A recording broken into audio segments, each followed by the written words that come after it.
বন্ধুসকল, ৰামনাথ কোবিন্দ এজন ভাৰতীয় ৰাজনীতিবিদ, দলিত নেতা আৰু অধিবক্তা। বৰ্তমান তেওঁ ভাৰতৰ 14তম ৰাষ্ট্ৰপতি হিচাপে NDA জোঁটৰ পৰা নিৰ্বাচিত হৈছে। ৰামনাথ কোবিন্দ 2015 চনৰ পৰা 2017 চনলৈ বিহাৰৰ ৰাজ্যপাল আছিল। তেওঁ 2017 চনৰ 25 জুলাই তাৰিখে ভাৰতৰ মুখ্য ন্যায়াধীশ জগদীশ সিং খেহৰে ৰাষ্ট্ৰপতি পদৰ শপত গ্ৰহণ কৰোৱায়। বন্ধুসকল, আজি আমি কথা পাতিম ৰামনাথ কোবিন্দৰ বিষয়ে।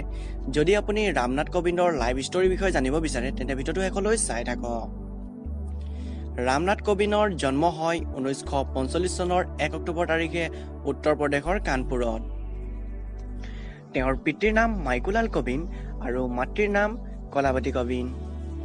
ৰামনাথ কোবিন্দ কানপুৰ দয়ানন্দ এংলুং বৈদিক মহাবিদ্যালয়ৰ পৰা আইনৰ স্নাতক ডিগ্ৰী লাভ কৰে। ইয়াৰ পিছত তেওঁ অসামৰিক পৰীক্ষাৰ প্ৰস্তুতিৰ বাবে দিল্লীলৈ যায়। তৃতীয় প্ৰয়াসত তেওঁ এই পৰীক্ষা কৃতকাৰ্য হয়। পিছে ভাৰতীয় প্ৰশাসনিক সেৱাত চয়ন নোহোৱাৰ বাবে তেওঁ ইয়াত অংশগ্ৰহণ নকৰি আইনৰ অনুশীলনী আৰম্ভ কৰে। 1971 চনত তেওঁ দিল্লীৰ উকিল সন্থাত পঞ্জীভূত হয়। তেওঁ 1977 চনৰ পৰা 1979 চনলৈ দিল্লী উচ্চ ন্যায়ালয়ত কেন্দ্ৰীয় চৰকাৰৰ অধিবক্তা ৰূপে কাৰ্যনিৰ্বাহ কৰিছিল আৰু 1980 চনৰ পৰা 1993 চনলৈ তেওঁ চৰকাৰৰ স্থায়ী পৰিষদ ৰূপে ভাৰতৰ উচ্চতম ন্যায়ালয়ত সেৱা আগবঢ়াইছিল। 1978 চনত তেওঁ উচ্চতম ন্যায়ালয়ৰ অধিবক্তা ৰূপে স্বীকৃতি পায়। তেওঁ 1993 চনলৈ দিল্লী উচ্চ ন্যায়ালয় আৰু উচ্চতম ন্যায়ালয়ৰ প্ৰায় 16 বছৰ আইনৰ অনুশীলনী কৰিছিল। অধিবক্তা ৰূপে কোবিন্দে সমাজৰ দুখীয়া আৰু পিছপৰা শ্ৰেণীৰ লোকক আৰু মহিলাসকলক বিনামূল্যে আইনী পৰামৰ্শ আগবঢ়াইছিল। তেওঁ 1977 চন আৰু 78 চনত ভাৰতৰ প্ৰধানমন্ত্ৰী মোৰাৰজী দেশাইৰ ব্যক্তিগত সচিব হিচাপেও কাৰ্যনিৰ্বাহ কৰিছিল। 1991 চনত ভাৰতীয় জনতা পাৰ্টীত তেওঁ যোগদান কৰে।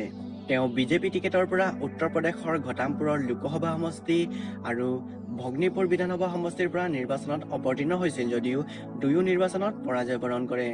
1994 চনৰ এপ্ৰিল মাহত তেওঁ উত্তৰ প্ৰদেশৰ পৰা ৰাজ্যসভালৈ নিৰ্বাচিত হয়। তেওঁ 2006 চনলৈ 12 বছৰ কাল ৰাজ্যসভাৰ সাংসদ হিচাপে কাৰ্যনিৰ্বাহ কৰিছিল। সাংসদ হিচাপে তেওঁ সংসদীয় অনুসূচিত জাতি আৰু জনজাতিৰ উন্নতিৰ কমিটি, গৃহ দপ্তৰ, পেট্ৰলিয়াম আৰু প্ৰাকৃতিক গেছ, সামাজিক ন্যায় আৰু সবলীকৰণ, আইন আৰু ন্যায় বিভাগৰ লগত জড়িত আছিল।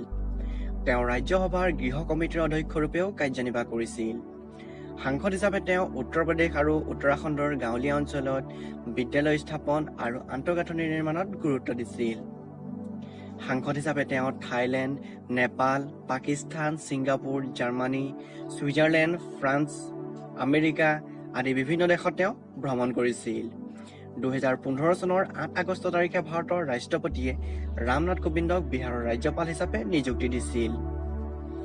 2017 চনত ৰাষ্ট্ৰপতি নিৰ্বাচনত ৰাষ্ট্ৰীয় গণতান্ত্ৰিক মৰ্চাই ৰাষ্ট্ৰপতি পদৰ প্ৰাৰ্থী হিচাপে মনোনীত কৰে। ৰাষ্ট্ৰপতি পদৰ মনোনয়ন লাভ কৰাৰ পিছত তেওঁ বিহাৰৰ ৰাজ্যপাল পদৰ পৰা ইস্তফা দিয়ে আৰু ৰাষ্ট্ৰপতি প্ৰণৱ মুখাৰ্জীয়ে 20 জুনত তেওঁৰ ইস্তফা গ্ৰহণ কৰে। 20 জুলাইত তেওঁৰ ৰাষ্ট্ৰপতি নিৰ্বাচনত জয়ী হয়। 2017 চনৰ 25 জুলাই তাৰিখে ৰাষ্ট্ৰপতি পদৰ শপত গ্ৰহণ কৰোৱায়। বৰ্তমান তেওঁ ভাৰতবৰ্ষৰ এজন ৰাষ্ট্ৰপতি আৰু ৰাষ্ট্ৰপতি হিচাপে তেওঁ ভাৰতৰ উন্নতিৰ বাবে যথেষ্ট বৰঙণি আগবঢ়াইছে। গতিকে বন্ধুসকল, ৰামনাথ কোবিন্দৰ লাইভ ষ্টৰীৰ বিষয়ে জানি কেনে পালে কমেণ্টত জনাব।